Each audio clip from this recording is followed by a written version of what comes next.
Voting జేపీసీకి పంపడానికి voting so దానికి సంబంధించి ఒక ముందుకెళ్తా ఉన్నారు సెషన్స్ ఇక 29 వరకు అయితే ఉండే అవకాశాలు లేవన్నట్టుగా తెలుస్తోంది. కానీ పూర్తిగా జగన్మోహన్ రెడ్డి మాత్రం దానిపైనే ఆశ పెట్టుకున్నారు.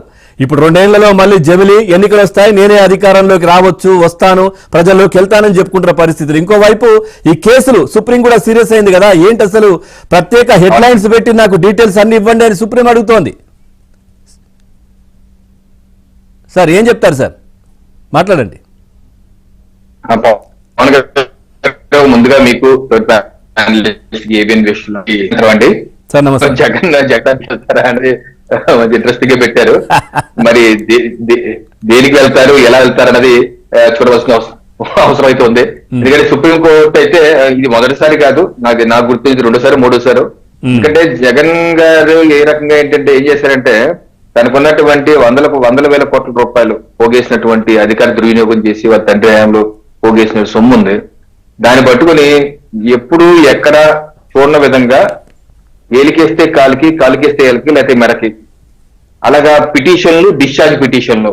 ఒక పిటిషన్ చేస్తే దాని మీద మళ్ళీ పిటిషన్, మళ్ళీ దాని మీద డిశ్చార్జ్ పిటిషన్.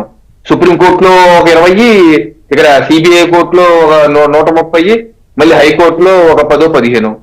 ఇన్ని మొత్తం ఓవరాల్ గా 130, 150 ఎన్నో పిటిషన్లు, డిశ్చార్జ్ పిటిషన్లు.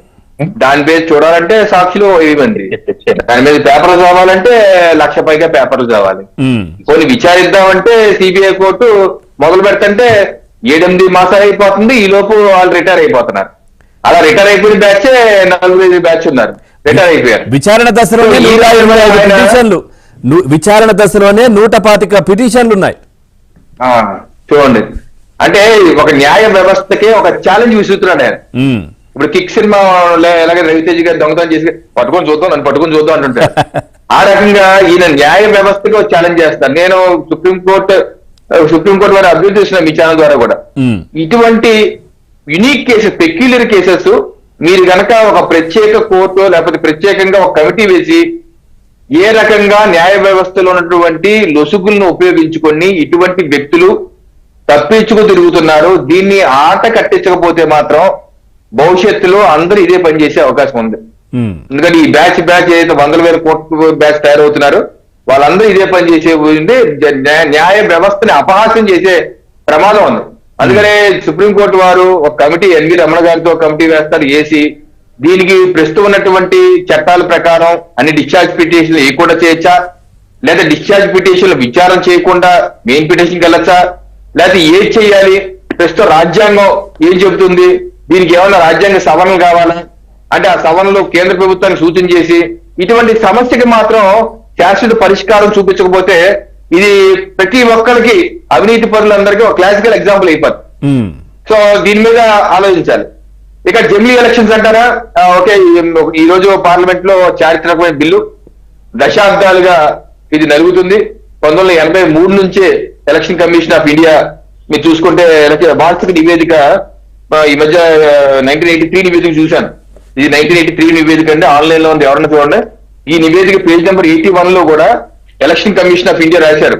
ఇది ఇక్కడ ఎలక్షన్ కమిషన్ రికమెండ్ చేస్తూ సైమల్టేనియస్ ఎలక్షన్స్ కి వెళ్ళాలి, రాష్ట్రాలు, కేంద్ర ప్రభుత్వం, అసెంబ్లీ, కేంద్ర ప్రభుత్వం ఒకేసారి ఎన్నికలు వెళ్తే, పార్లమెంట్ కి అసెంబ్లీకి వెళ్తే అనేకమైన అడ్వాంటేజెస్ ఉన్నాయని చెప్పేసి వాళ్ళు ఆ నివేదికలోనే 40 ఏళ్ల క్రితం ఇచ్చిన నివేదిక ఎన్ని రాసి, ఈ రకమైన ప్రక్రియ భారతదేశానికి కొత్త కాదు, 1967కు ముందు కూడా ఇదే ప్రక్రియ చేశామని చెప్పి ఎలక్షన్ కమిషన్ ఆఫ్ ఇండియా రాశారండి. ఇక్కడ లాస్ట్ ఏం రాశారంటే, after all such an arrangement work immensely satisfactorily generally speaking prior to 1967 ముందు ఇలాగే చేశాము, ఎక్కడ ఇబ్బంది రాలేదు, సాటిస్ఫాక్షన్ జరిగింది, అలాంటి ప్రక్రియకి వెళ్ళాలని ఎలక్షన్ కమిషన్ ఆఫ్ ఇండియా 1983 వచ్చింది. సో అందుకనే ఇప్పుడు ఈ రోజు మనం జమిలీ గురించి మాట్లాడటం, వెళ్ళటం అనేది భారతదేశంలో కొత్త కాదు. ఇది కేంద్ర ప్రభుత్వం నరేంద్ర మోడీ గారు ఫస్ట్ టైం దేశానికి ఇంట్రడ్యూస్ చేయట్లేదు. గతంలో 20 స్వాతంత్రం వచ్చిన 20 సంవత్సరాల పాటు జమిలీ ఎన్నికలు వెళ్ళాం, 52లో వెళ్ళాం, 57లో వెళ్ళాం, 62లో వెళ్ళాం, 67లో కూడా వెళ్ళాం. 57లో అయితే అప్పుడు 7 రాష్ట్రాలు, పెద్ద రాష్ట్రాలు, ఉత్తరప్రదేశ్, బీహారు, పంజాబ్, మన రాష్ట్రం, మద్రాసు రాష్ట్రం, మైసూరు రాష్ట్రం, ఇవన్నీ వారి యొక్క శాసనసభ రద్దు చేసుకుని రిజైన్ చేయించి మరి 1957లో జమిలీ ఎన్నికలకు వెళ్ళారు. అంటే మన రాజ్యాంగాన్ని రచించినటువంటి మన ఫోర్ ఫాదర్స్, అప్పుడున్న ప్రధానమంత్రి జవహర్లాల్ నెహ్రూ గారు, వీళ్ళందరూ ఏంటంటే ఒకేసారి ఎన్నికలు నిర్వహిస్తే మంచిదని చెప్పి వాళ్ళు భావించారు. అయితే జరిగిన తప్పు ఏంటంటే రాజ్యాంగ పరంగా దాన్ని రాజ్యాంగంలో పొందుపరచలేదు, ఒక ప్రక్రియను పొందుపరచలేదు. వాళ్ళు ఇది ఇలాగే జరుగుతుంది, అందరూ ఇలాగే చేస్తారు, అసెంబ్లీ పార్లమెంట్ ఒకేసారి జరుగుతాయి అన్న టేక్ ఇట్ ఫర్ గ్రాంటెడ్ గా తీసుకున్నారు. బట్ ఆ తర్వాత జరిగిన పరిణామాలు మనం చూసినాం. కొన్ని రాష్ట్రాలు అసెంబ్లీలు రద్దు అవటం, ఆర్టికల్ 356 రద్దు చేయడం, దాని కేంద్ర ప్రభుత్వం ముందుకు తీసుకెళ్ళడం, మొత్తం డిస్టర్బ్ అయ్యింది.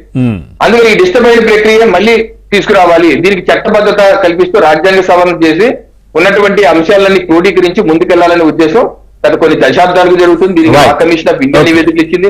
సో ఈ రకంగా ఈ రోజు ముందుకు తీసుకొచ్చాం. సో ఈ జేపీసీ కలిగింది కాబట్టి ఇంకా విస్తృతమైన చర్చ జరుగుతుంది. లోటుపాట్లుండి సరి చేసుకుని తప్పనిసరిగా ఈ ప్రక్రియకు మనం ముందుకెళ్తామని చెప్పేసి నేను అయితే భావిస్తాను. రైట్ సాగర్